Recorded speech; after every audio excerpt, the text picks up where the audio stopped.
السلام عليكم ورحمة الله وبركاته. اللهم صل وسلم وبارك على سيدنا محمد وعلى آله وصحبه وسلم. هعمل معاكم النهاردة عصير الرمان.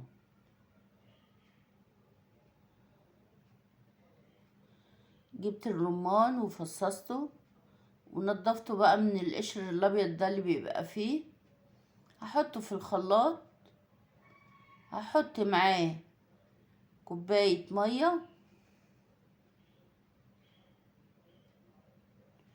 ونص كوباية سكر. طبعا السكر حسب الرغبة، عايزة تزودي سكر تقللي، دي حاجة براحتك يعني اللي انت بتحبيه. ونضربه في الخلاط،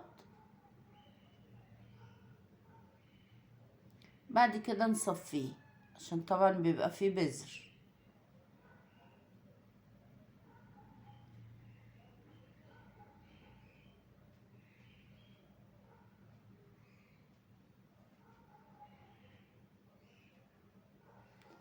وبألف هنا وشفا.